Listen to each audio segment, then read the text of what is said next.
Hello champions, welcome back to Edugrown. This is Preeti Gupta, आपकी Hindi educator. तो बच्चों, यहाँ पर हम वापस आ गए हैं अपने नए चैप्टर के साथ, जिसका नाम है पर्वत प्रदेश में पावस। तो बच्चों, जो आज का हमारा चैप्टर है पर्वत प्रदेश में पावस, ये रचित है सुमित्रा नंदन पंत जी के द्वारा। तो यहाँ पे सबसे पहले हम जानेंगे सुमित्रा नंदन पंत जी के जीवन के बारे में कि ये कहाँ से थे, कहाँ से बिलोंग करते थे, क्या इनकी शिक्षा थी और कौन कौन सी इनकी रचनाएं थी। तो बच्चों, यहाँ पे जो हमने इनकी प्रमुख रचनाएं लिख कर रखी है, तो आप इनको नोट करके रखिएगा अपनी टेक्स्ट बुक में, जो बहुत ही ज़्यादा इंपॉर्टेंट रहेंगी आपके एग्ज़ाम में। तो ये MCQ के फॉर्मेट में आ सकती है आपके एग्ज़ाम में। तो ये सारी जो रचनाएं हैं ये बहुत ज़्यादा इंपॉर्टेंट होगी आपके एग्ज़ाम पॉइंट ऑफ व्यू से। तो जानते हैं सुमित्रा नंदन जी के जीवन के बारे में। तो इनका जन्म हुआ था उत्तरांचल में, और उत्तरांचल का प्रेजेंट में नाम है उत्तराखंड। ये कहाँ के निवासी थे? ये अल्मोड़ा ज़िले के कोसानी नामक गाँव में इनका जन्म हुआ था सन 1900 में। अब इनकी प्रारंभिक शिक्षा भी कहाँ पर हुई थी? अल्मोड़ा में ही हुई थी। ठीक है। 1918 में वे अपने भाई के साथ कहाँ पर आ गए थे? काशी और क्वींस कॉलेज में ये पढ़ने लगे। ठीक है, ये इनका बेसिक जीवन परिचय रहा। इन्होंने किस किस सब्जेक्ट में अपनी भाषाएं का अध्ययन किया था? वो थी हिंदी, संस्कृत, बांग्ला, इंग्लिश। ये सारी साहित्यिक भाषाओं का इन्होंने अध्ययन किया था। अब जानते हैं इनकी प्रमुख रचनाएं कौन कौन सी। जो इनकी प्रमुख रचनाएं हैं बच्चों, वो है पल्लव। ठीक है। और इनकी जो कृतियाँ ग्रंथ है उसमें है गुंजन, ग्राम्य, युगांत, स्वर्ण किरण, स्वर्ण धुली, कला और बूढ़ा, चांद, लोकायतन, चिदम्बरा और सत्यकाम। ये इनकी क्या है? प्रमुख रचनाएं हैं। तो बच्चों, जो आज का हमारा चैप्टर है उसका नाम है पर्वत प्रदेश में पावस। तो यहाँ पे हम आपको बता दें, पावस का मतलब होता है बारिश। ठीक है, बारिश होता है पावस का मतलब। अब यहाँ पे है पर्वत प्रदेश में पावस, मतलब जो पहाड़ी क्षेत्र होते हैं बहुत ज़्यादा, जहाँ पर हरियाली होती है, तो वहाँ पे क्या हो रही है? बारिश हो रही है। और इसी सारी चीज़ों का वर्णन सुमित्रा नंदन पंत जी ने कुछ पंक्तियों के माध्यम से हमारे सामने किया है। तो इन्हीं पंक्तियों को हम समझेंगे आज कि पर्वत प्रदेश में जो बारिश हो रही है वहाँ का दृश्य कैसा दिखता है। तो जो हमारी पहली लाइन है वो है, पावस ऋतु थी पर्वत प्रदेश, पल पल परिवर्तित प्रकृति वेश। तो यहाँ पे कवि कह रहे हैं कि पावस ऋतु थी, मतलब वर्षा ऋतु थी, और पर्वत प्रदेश था। ठीक है, मतलब पर्वत प्रदेश में क्या हो रही थी? बारिश हो रही थी। और प्रकृति क्या हो रहा था? प्रकृति का परिवेश पल पल बदल रहा था। मतलब कभी धीमी बारिश हो रही है तो कुछ अलग अलग माहौल बना हुआ है, थोड़ी तेज़ बारिश हो रही है तो कुछ अलग माहौल हो रहा है। तो इन्हीं सब चीज़ों का वर्णन इन्होंने किया है। तो समझते हैं। पंत जी कहते हैं वर्षा ऋतु थी, पर्वतों के ऊपर प्रकृति में पल पल हो रहे बदलाव के बारे में वे बता रहे हैं। वे कहते हैं वर्षा ऋतु में पहाड़ों के ऊपर कभी धूप खिल जाती है तो कभी उन्हीं पहाड़ों को घने काले बादल घेर लेते हैं। तो मतलब वे बता रहे हैं कि क्या हो रहा है वहाँ पे, कभी धूप निकल जा रही है ना, कभी बादल घेर दे रहे हैं।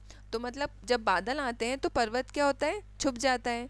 अब वो कह रहे हैं आश्चर्य की बात तो यह है कि यह सब क्षण भर का समय भी नहीं लगता। मतलब कभी धूप निकल रही है, कभी बादल छा जा रहे हैं, तो ये सब इतने जल्दी हो रहा है कि इनको बदलने के लिए टाइम भी नहीं लग रहा है। मतलब पल पल परिवर्तित प्रकृति वेश, मतलब पल पल में प्रकृति का परिवेश वहाँ पर बदल रहा है। हमारी अगली लाइन जो है, मेखलाकार पर्वत अपार अपने सहस्त्र द्रंग सुमन फाड़, अवलोक रहा है बार बार नीचे जल में निज महाकार, जिनके चरणों में पला ताल दर्पण सा फैला है विशाल। अब इन लाइनों का अर्थ क्या है? सुमित्रा नंदन पंत जी है जो वो बता रहे हैं हमें कि पर्वत प्रदेश में पावस इस तरह से हो रहा है जैसे कि पर्वत को एक करधनी पहना दी गई हो। मतलब करधनी क्या होती है? कमर में पहनने वाला एक गहना होता है जिसे महिलाएं आमतौर पर पहनती हैं। तो जो पर्वत प्रदेश में बारिश हो रही है वो ऐसी लग रही है जैसे कि पर्वत को क्या पहना दी गई है? करधनी पहना दी गई है। ठीक है। पर्वत पे खिले हुए हजारों फूल इस तरह से लग रहे हैं जैसे पर्वत के नीचे फैला तालाब किसी दर्पण का काम कर रहा है। मतलब पर्वत के चारों ओर क्या फैले हुए हैं? बहुत सारे फूल लगे हुए हैं, रंग बिरंगे सुंदर सुंदर फूल लगे रहे हैं, और ऊपर से बारिश हो रही है तो वो दृश्य ऐसा लग रहा है जैसे कि पर्वत के नीचे किसी ने दर्पण बिछा दिया हो, और वो दर्पण में सारा सीन क्या हो रहा है? उतर के आ रहा है, जो बहुत ही ज़्यादा सुंदर लग रहा है। जिसमें पर्वत अपनी पुष्प रूपी आंखों से अपना विशाल रूप निहार रहे हैं। मतलब जो सारे पुष्प पर्वत के चारों ओर खिले हुए हैं वो दर्पण में ऐसे दिख रहे हैं जैसे कि पर्वत ने अपना विशाल रूप उस दर्पण में उतार दिया हो। ठीक है, तो जो हमारी अगली लाइन है वो है, गिरी का गौरव गाकर झरझर मद में नस नस उत्तेजित कर, मोती सी लड़ियों सी सुंदर झरते हैं झाग भरे निर्जर।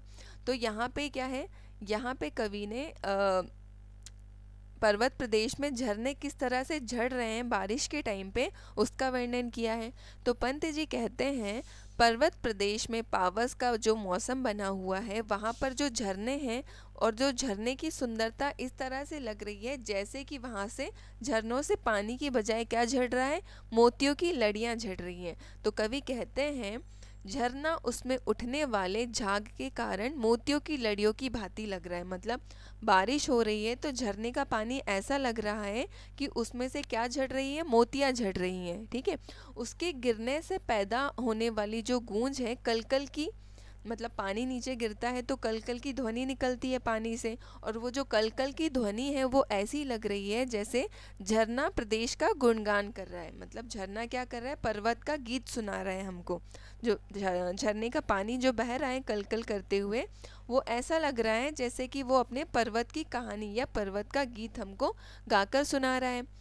गिरते हुए झरने की ध्वनि को सुनकर लेखक की नस नस में मानो ऊर्जा का संचार होने लगता है। और वो ये कहते हैं कि जैसे ही झरने का पानी गिर रहा है और उसकी आवाज़ हम लेखक के कानों में पड़ रही है तो उनको ऐसा लग रहा है कि उनके रोम रोम में किसी तरह की प्राकृतिक ऊर्जा का क्या हो रहा है, संचार होने लग रहा है। मतलब वो बहुत ही ज़्यादा उत्साहित हो रहे हैं प्रकृति के दृश्यों को देखने के लिए। आगे की लाइन में कहते हैं, गिरिवर के उर से उठ उठकर उच्चाकांक्षाओं से तरुवर, हे झांक रहे नीरव नभ पर अनिमेष अटल कुछ चिंता पर। तो यहाँ पे पंत जी कहते हैं कि ऊंचे पर्वत के ऊपर उगे हुए वृक्षों का वर्णन कर रहे हैं। यहाँ पे जो पंत जी है वो क्या कर रहे हैं, पर्वत के ऊपर जो बड़े बड़े से पेड़ उगे हुए हैं उनका उन्होंने यहाँ पर वर्णन किया है। वो कहते हैं, उन ऊंचे ऊंचे वृक्षों को देखकर ऐसा लग रहा है कि यह पेड़ पर्वत के हृदय से उगे हैं। मतलब जो लंबे लंबे से पेड़ पर्वत के ऊपर लगे हैं वो ऐसे लग रहे हैं जैसे कि पर्वत के हृदय से उगे हुए हैं वे सारे वृक्ष, और सदैव ऊपर उठने की कामना से एकटक आकाश की ओर ही देख रहे हैं। और मतलब वे जो पेड़ पर्वत के ऊपर उगे हुए हैं वो सीधे ही सीधे बढ़ते जा रहे हैं। तो ऐसा लग रहा है कि ऊंचे बढ़ते हुए सीधे वे कहाँ देख रहे हैं, आकाश की तरफ देखते जा रहे हैं और बढ़ते जा रहे हैं। उनकी ऊपर उठने की इच्छा कुछ इस तरह से प्रतीत होती है कि वह अपने लक्ष्य को पाकर ही रहेंगे, उन्हें ऊपर उठने से कोई नहीं रोक सकता। साथ ही कवि को ऐसा भी प्रतीत हो रहा है मानो ये पेड़ किसी गहरी चिंता में डूबे हुए हैं।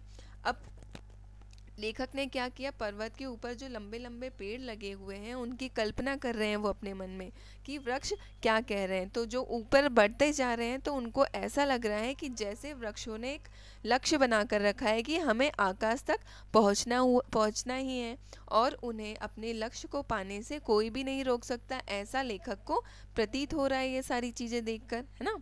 आगे वो कहते हैं कि उनको ये भी लग रहा है कि पेड़ों को देखकर ऐसा लग रहा है जैसे कि वो बहुत ही गहरी चिंता में डूबे हुए हैं या बहुत ही गहन चिंता कर रहे हैं किसी आकाश तक कि वो कैसे पहुंचते हैं, कि उनका लक्ष्य वो किस तरह पा सकते हैं। तो ये सारी चिंता में डूबे हुए हैं कौन, वृक्ष ये सारी चिंताओं में डूबे हुए हैं। आगे की लाइनों में कहते हैं, उड़ गया अचानक लो भूधर, फड़का आपार पारत के पर, रव शेष रह गए हैं निर्झर, हे टूट पड़ा भू पर अंबर।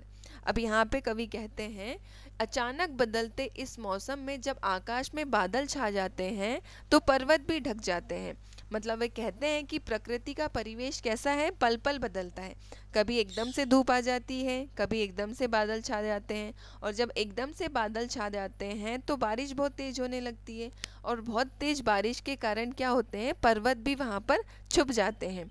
इसलिए कवि कहता है, अचानक पर्वत अपने चमकीले पंख फड़फड़ाकर कहीं उड़ गया है। मतलब जब बहुत सारे घने बादल छा गए हैं तो ऐसा लग रहा है जैसे कि पर्वत पंख लगाकर कहीं उड़ गया है। वह अब कहीं नहीं नजर आ रहा है, मतलब जो पंख लगाकर उड़ गया है पर्वत, तो चारों ओर देखने पर पर्वत कहीं पर भी नजर नहीं आता। सारी तरफ धुंध और बादल ही दिखाई दे रहे हैं। चारों ओर कुछ दिखाई नहीं दे रहा, सिर्फ झरने के गिरने की आवाज सुनाई दे रही है। ऐसा प्रतीत हो रहा है मानो आकाश पृथ्वी पर आ गिरा हो। अब कुछ भी दिखाई नहीं दे रहा है, सिर्फ झरनों की आवाज आ रही है। झरनों में से जो आवाज आ रही है पानी के बहने की, कलकल कलकल, सिर्फ वही सुनाई दे रहा है। और ऐसा लग रहा है जैसे कि आकाश आकर पृथ्वी पर अब गिर जाएगा। ये सारा कब प्रतीत होता है? पर्वतों के क्षेत्र में जब बहुत तेज बारिश होती है ना। आगे की लाइनों में कहा है बच्चों, धस गए धरा में सबई शाल, उठ रहा धुआं जल गया ताल, यो जलद यान में विचर विचर था इंद्र खेलता इंद्रजाल। तो इन लाइनों में क्या बताई है कवि ने? इंद्रजाल किस तरह से अपने बारिश गिरने की महिमा बताते हैं, उनका इन्होंने यहाँ पर वर्णन किया है। वो कहते हैं कि घनघोर बारिश हो रही, मतलब बारिश इतनी तेज हो रही है, मूसलाधार बारिश के कारण वातावरण में चारों ओर कोहरा फैल गया है। मतलब इतनी तेज बारिश हो रही है कि चारों ओर कुछ भी दिखाई नहीं दे रहा है, चारों ओर धुंध जम गई है, जिसकी वजह से शाल के विशाल वृक्ष भी दिखाई नहीं दे रहे। मतलब जब बहुत ज़्यादा तेज बारिश होती है बच्चों, तो आपने देखा ही होगा कि हमें सामने का कुछ भी नहीं दिखाई देता, सिर्फ धुंध दिखाई देती है और बहुत तेज पानी गिरता है वो हमें दिखाई देता है। इसलिए कवि ने कहा है कि शाल के पेड़ डर कर धरती में घुस जाते हैं, है ना। इसलिए वे कहते हैं कि शाल के जो बहुत बड़े बड़े पेड़ हैं वो डर कर कहाँ छुप गए हैं? पृथ्वी के अंदर चले गए हैं। इस निरंतर उठते कोहरे को देखकर ऐसा प्रतीत हो रहा है मानो तालाब में आग लग गई हो। पृथ्वी के विभिन्न रूपों को देखकर कवि को ऐसा लग रहा है जैसे इंद्र बादलों में घूम घूम कर अपना खेल खेल रहे हैं। तो बच्चों आपने देखा होगा कि जब बहुत ज़्यादा तेज बारिश होती है तो जो नदी तालाबों पे पानी गिरता है तो वो ऐसा लगता है जैसे कि उनमें से धुआं निकल रहा है ना। और धुआं कब निकलता है? जब आग लगती है। जब बहुत तेज बारिश होती है तो उनमें से क्या होता है? पानी की बौछारें ऊपर उठती है। तो उसको लेखक ने किससे कंपेयर किया है? ऐसा लग रहा है जैसे नदी तालाबों में आग लग गई हो। और जो बादलों का रूप पल पल बदल रहा है, कभी धूप, कभी छाँव, कभी बादल, तो ये सारा चीज़ें ऐसी लग रही हैं जैसे इंद्रदेव घूम घूम कर कोई खेल खेल रहे हैं। ठीक है, हमारी जो अगली लाइन है, सॉरी बच्चों, इसी के साथ हमारा चैप्टर यहीं पे ख़त्म होता है। तो मिलेंगे आपसे एक नए सेशन में इसी प्लेटफॉर्म पे। जब तक आपको अगर ये वीडियो अच्छा लगा है तो इसे लाइक करिएगा, शेयर करिएगा और सब्सक्राइब करिएगा। Thank you.